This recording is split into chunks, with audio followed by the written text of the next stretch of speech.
Hey there, everyone. This is Jeff Hello. with our special report for the upcoming event for Florida hurricane, and we got an additional segment towards the end here on the wildfires that are happening out west and that. So, but let's get into the hurricane and give you an update here real quick. And that I'm going to go ahead and share the page here. And Sarah, go ahead. What were we saying when it hit landfall?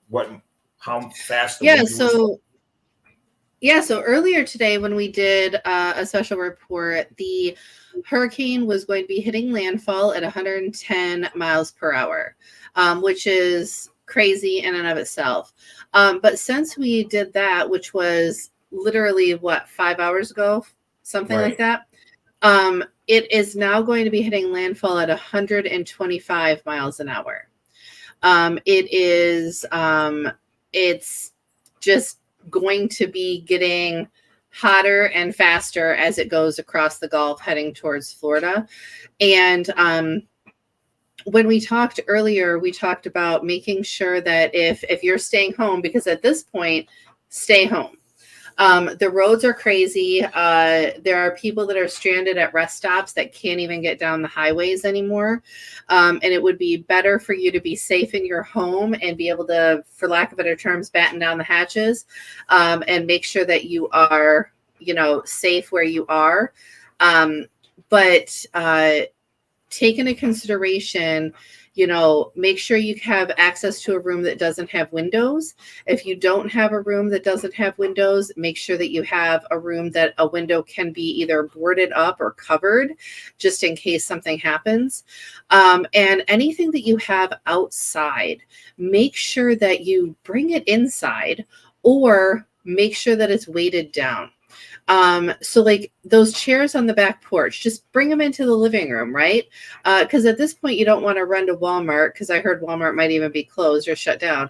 But, you don't want to go to Home Depot to get a big cement block or something, because you may not have time. So at least just bring those things inside, because as those winds hit, even across the state and Daytona Beach, when it hits, later on Thursday, it's going to be 85-mile-an-hour winds. That can still whip a chair and throw it into a glass door or a window and cause further damage that you don't need to have happen. So those are my few pieces of advice. Make sure that you're safe. Make sure that you have a place with no windows to be in, and bring in all those things from outdoors so that you're not doing further damage to your house or the neighbor's house. And that would be, yeah, that's, or damage to a car or stuff like that. Yeah, so, exactly. And with those winds, it's funny how. And with the way the wind is and how the ground gets saturated and the roots and stuff like that, it tends to pull the trees out and stuff like Correct. that. And because of all that low lying or water and that, and it really hasn't had a chance to drain off, because the water, or because the land is so saturated with being wet, hasn't been able to dry out. And that exactly, yeah. And with the roots of the trees, it makes them susceptible to just simply falling over. But right. Also with the high winds, it can pull up the tree and have it be on your house or worse. Yeah. Car. Yeah. And that, so all right. Well, and I focus on the house, because that's probably where people will be. A car can be replaced, the house can be replaced, but the humans cannot. That's right.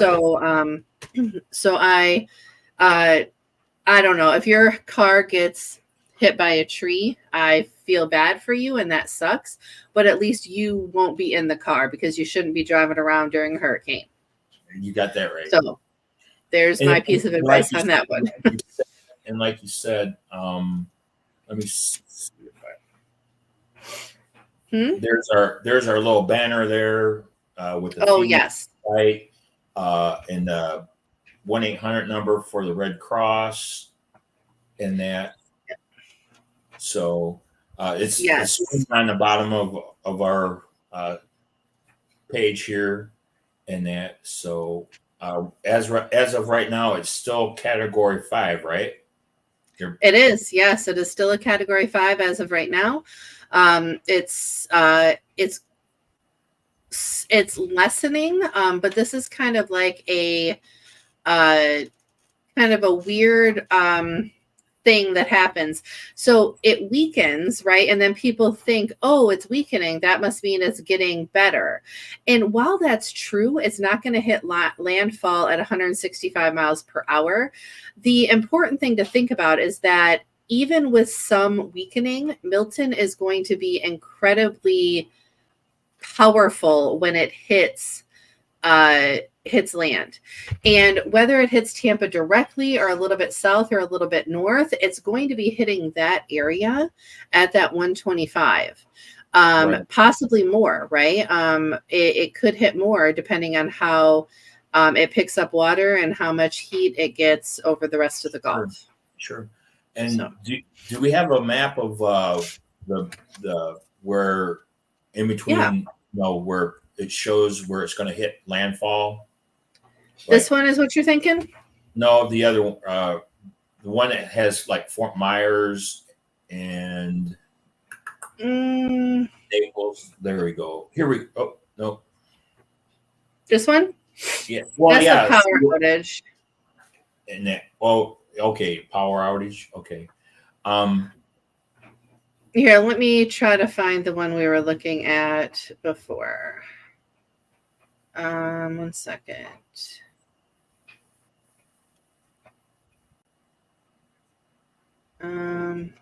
Yeah, there we are, right there. This one. Yeah.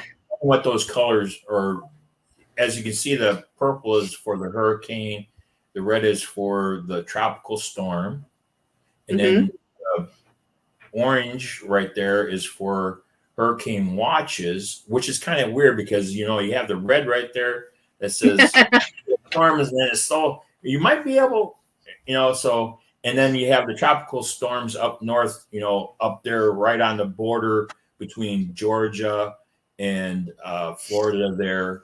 And and so that purple area is the part where the most damage and the most water is going to dump, right? Right. And so until it hits, give or take about 12 hours before it makes landfall, we won't know exactly where, but it's going to be in that purple area. That part we know 100%. But like I said, it could hit Tampa directly. It could go, a little bit south, a little bit north, but it's not going to be dramatic. It's not going to take a turn and, end up, back out in the ocean or end up, up here in the panhandle or something. It's definitely hitting in that area. Sure.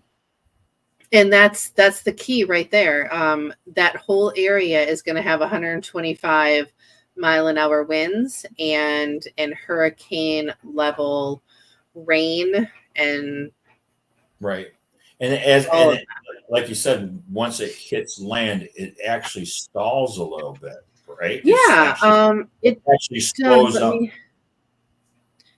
Yep. So as you can see here, it'll hit land at 125, and then it slows down when it hits land because it can't gain more heat or more water. It's actually getting rid of all of that. So by the time it hits the other side of the state at Daytona, it's going to be 85 mile per hour winds. Now, don't get me wrong. You still aren't, I still wouldn't walk your dog or, try to do anything, and I would still pull in your furniture. But it is a little bit better once it gets to the other side of the state. Well, I've seen trucks flip, semi trucks with the box trailers and stuff like that get flipped with 65 mile an hour winds to 75. It just hits it just right, and that So I mean, it's really, really dangerous to be out, and it's better to stay put in that, and make sure that you stay in contact with loved ones and that. And like I said, I was able to I was able to talk with my aunt. She lives down in Fort Myers there, Okay. and when Helene came through, and that they had water or flooding in that area, and she lost her air conditioning and her washer and dryer. And I guess in 2022, there's a major one where she lost. I mean, they had to gut her whole house and that, and redo the drywall, redo the flooring, redo all the appliances and everything. Even the cabinets was that bad. Sure. And that. So, but yeah, but she's in Lynn, staying with her daughter, so that she's in a very safe place and that. But like you said, you see that one map that says where's the flooding going to be at in Florida, right? Right. Yeah. Let me go to this one. It's a wonderfully useless.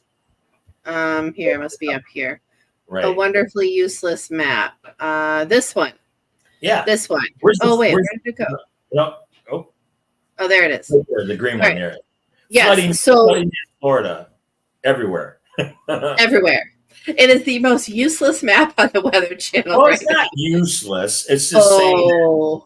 It's saying for us people that aren't Floridians that are down there is that no place is safe. Okay? Yes, except this little lake right here won't get flooded. Well, that's Lake Okeechobee, or I don't know what lake it is, but yeah, that's the main one in that. So. I believe you. But yes, the whole state of Florida is, well, with the exception of the Panhandle. All the people in the Panhandle over here are like, yay for us. Well, they got it last time with Helene, right? So they don't need a second time around for sure. Right. So the people that got missed by Helene are getting it this time. Yep. And then all right. Yep.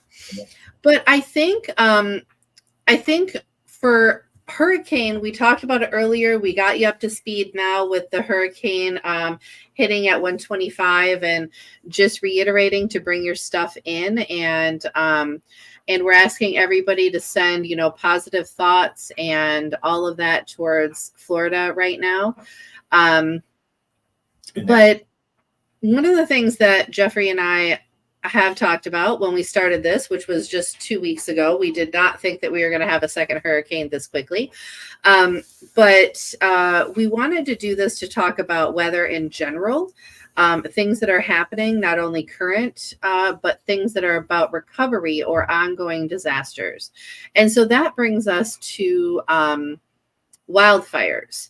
And one of the things we did today is we brought this up to a couple other people in our circle, and we realized there are people that didn't realize that there were still wildfires on a regular basis happening and ongoing. So I'm going to ask Jeffrey to talk about what he has on the screen here, and to talk a little bit about the research that he's done today. All right. Well, as you can see right now, we have a total of 28 major fires going on right now. 28? 28 major ones. That's okay, crazy. Large fires. Okay, but a total of 36 altogether. Okay, so there's a few of them that are not quite major to be put into that category, and that right. And we have one that's under control, and some of them are a lot are under control or in a what they call contained area, and that. Right. And let me see. And what really brought it is I was talking with my son that was out in North Dakota, and that, and they had a wildfire up there, in Williston, and that. Hey, Sasha, are you there? Yeah, I'm there. All right. Hey, can you give us just an update of what's going on in your neck of the woods with the wildfires and that? Started Saturday. We had a extremely, I guess you want to call it, windstorm that came in, knocked snap power line poles. Started up in north of where I live at in Williston, North Dakota, which if you take into the Badlands, which is roughly burnt right now, is about 26,000 acres of the Badlands / grasslands has been burnt.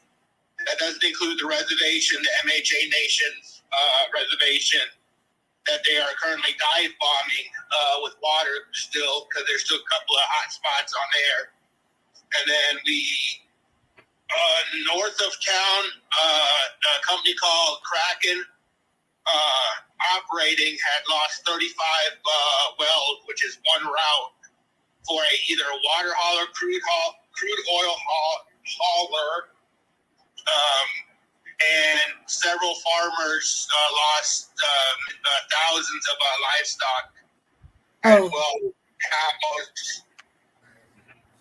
And you were saying there's one that's just north of Waterford, and is that just north of the what's that park, national park there, Roosevelt Park? The grasslands. So technically, the Badlands is everything.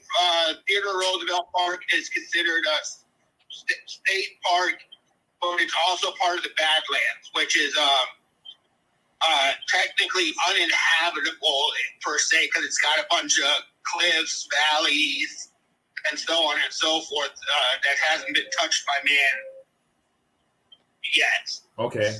And that is currently on fire south of the park, I believe. Okay. And that but right now, what's the total? What was the total acreage lost right now? Total acreage, I'm not 100% sure. The last time that I saw, which was yesterday, was 26,000 plus acres. Wow. Okay. And that's the Badlands. If you take Williston, the town I live in, Williston, which is not including the rural areas, Williston is roughly 14,000 acres big. Just the city and within city limits. That's not including the rural areas. So take, you can imagine 26,000 acres of the Badlands. That's almost double or whatever of the what Williston is. Of Williston. And that, okay.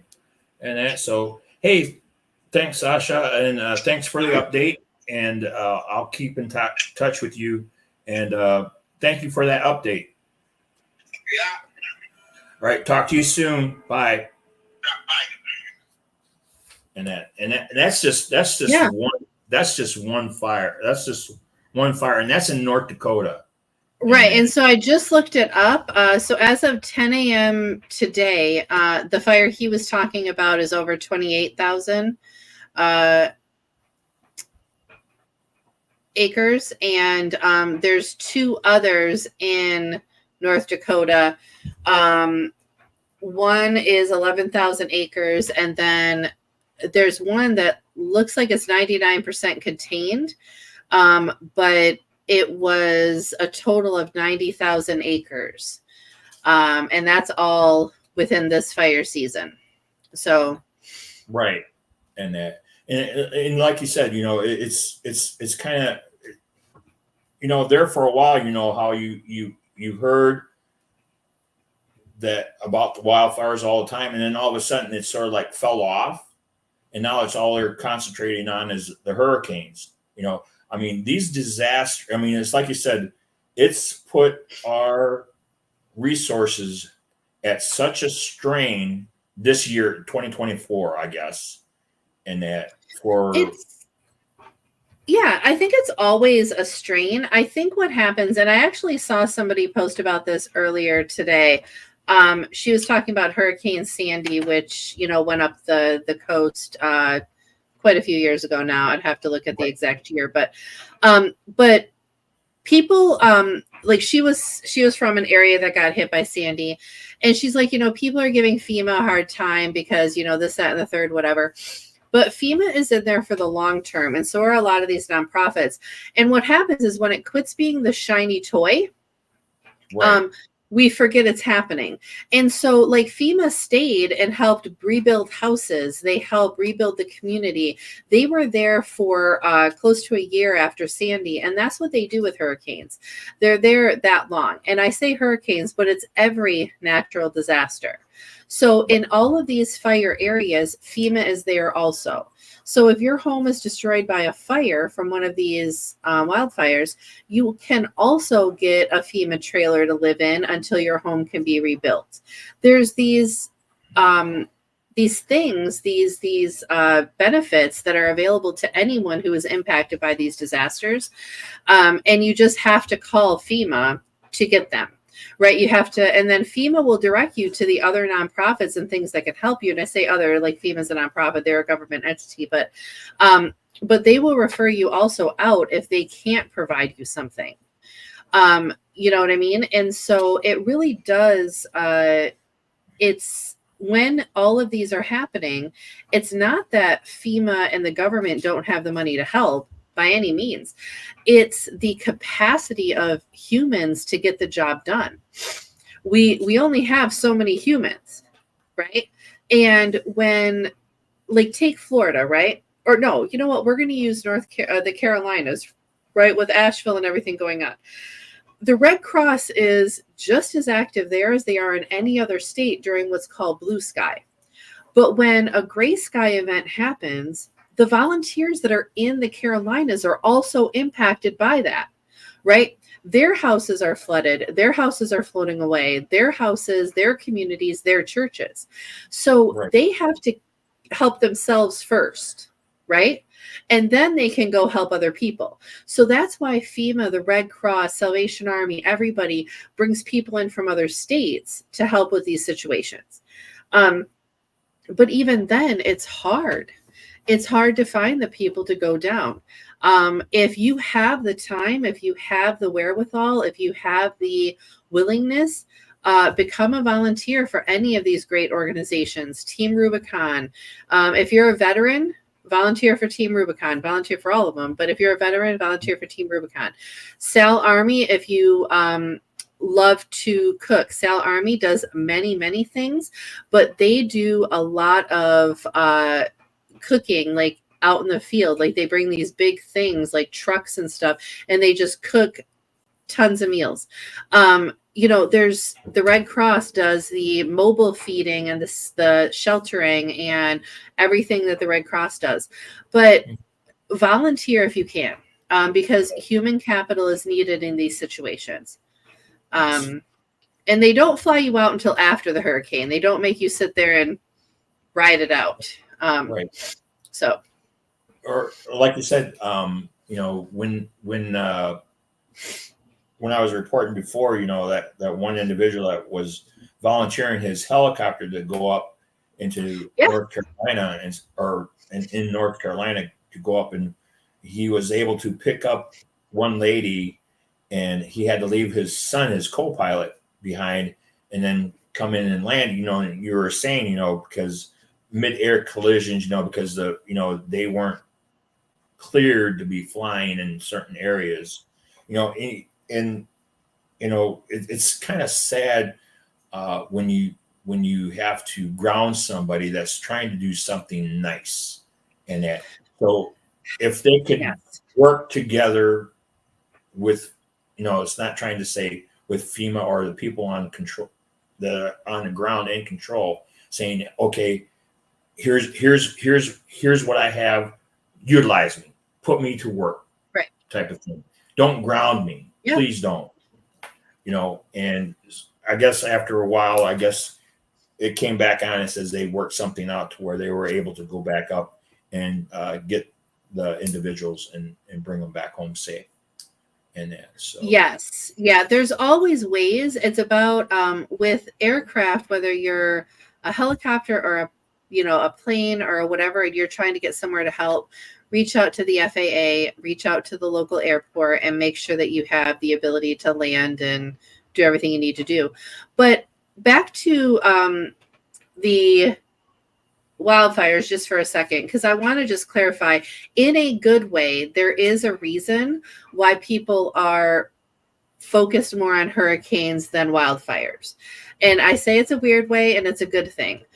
But the North Carolina fires that we just heard about from your son, with not North that, Carolina, North Dakota. Sorry, North Dakota. I was in the wrong area of the country. So in North Dakota, I'm looking at a website right now. So the fire he was talking about, some structures were lost, but no injuries have been reported. And then I told you there were the two others. One of them, 2 houses were lost, but no people were injured. The people got out of their homes. And then the one that I said was 90,000 acres. There were 2 fatalities and 8 injuries. And that is bad. Don't get me wrong. I don't want anyone to die and I don't want anyone to be injured. But in comparison to what has happened just in the Carolinas, it is astronomically worse when it comes to human injuries and deaths. Right. And I say human because don't get me started on the dogs and the cats and everything like that, right?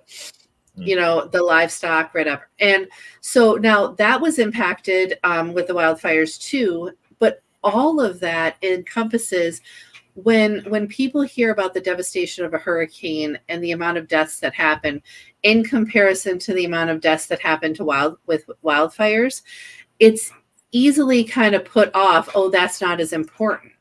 But what people don't understand is those wildfires impact the cost of food, impact the cost of meat and grains and everything that you have. In addition, it puts farmers into such a bad position, right? Yeah. It is crazy, and I can't even explain. And maybe we need to get a farmer on one of our calls about wildfires, and I'll look into doing that, because the amount of years it takes for a farmer to come back from his farm being devastated and not having a crop is ridiculous. You have to take out loans, you have to get government assistance, you have to do this, that, and the third to just be able to have crops the next year. Right. And sometimes this is like livestock, cattle and stuff like that. Yeah, exactly. If the fire came too quick, like your son was saying, there were a lot of cattle that were lost on the one farm. You can't just miraculously breed a cow and have it be able to be sold by market next year. It takes a few years to build your what is a group of cattle called? My gosh, I just herd. I think it's is it a herd of cattle? Yeah, I don't know. Now I'm questioning my life here. So, because you got I know weird things. I know it's a murder of crows, but I'm not entirely sure what a group of cows is. Now I'm going to look this up. Or cattle. Herd of cattle. And that's it is. You're right. It's a herd. Okay. And I have a friend down in Texas. He's a cattle rancher, and I think. To start out or to buy, a yearling or whatever, $3,000. Okay.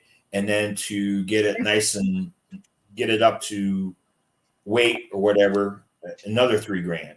Okay. So technically you got $6,000 just into one cow, and imagine you lost a true herd. So you lose 500 cattle in a sweep. Right.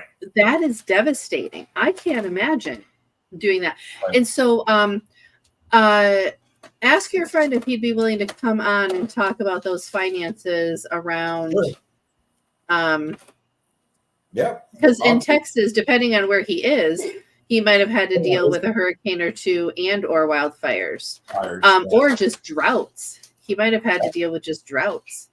And I say just, but droughts can be bad too, especially for farmers. Yeah. Right. So point being is there are a wide variety of reasons why things go out of our purview. And one of them is because there isn't as much death, unfortunately, in wildfires. But we need to start bringing it back to people's attention because it really does make a difference. And these are the things, without getting like political, that's not what I mean with this. But when you see it on your voting ballot to support farmers with, new initiatives or with different financial things, if you can vote yes for that, it helps build these farmers back up after these disasters. Most definitely. And that's on both sides. That's not a Republican or a Democrat thing. We should always want to help farmers because we want to eat, right? Yes. At least I want to eat. So. Well, believe me, I haven't missed a meal yet. I don't know. You were in the military. You missed a couple. Well, I always had snacks. Okay, good. I had an MRE, ready to eat meal. Oh yeah, this one really lovely. So we'll talk about that some other day. But I still remember the first time we brought kids MREs home for the kids, and they thought it was cool. Because my ex was in the military, and the kids thought they were cool to eat MREs, and I still shake my head at that. All right, and just to let you know, I did find out when high tide is going to be. Oh, yes. And so high tide is going to be at 6:07. So that's going to be a little bit. They're supposed to be hitting landfall at 2, so it's getting up there, and then by 3:55 p.m. low tide is going to be out. So there's going to be a nice major surge coming in to the Tampa area, and that. So there's going to be a lot of water pushing in because of the high tide. Now, if it was at low tide, it'd be a little bit better. A little bit better, and that. Not saying but with that, I think we can wrap it up here and go on to our special. And that, so stay tuned. I think so. And we'll be doing some follow-ups after when Hurricane Milton hits Florida and that. So, and I promise all of you who are watching that by the time we do our next episode, Jeffrey and I will have a tagline that closes us out, so we both know when to end. So I'm just going to say goodbye, and then Jeffrey's going to say whatever he wants to say to close us out. Okay, see you guys next time, and stay tuned for special reports. And thank you for tuning in. And we.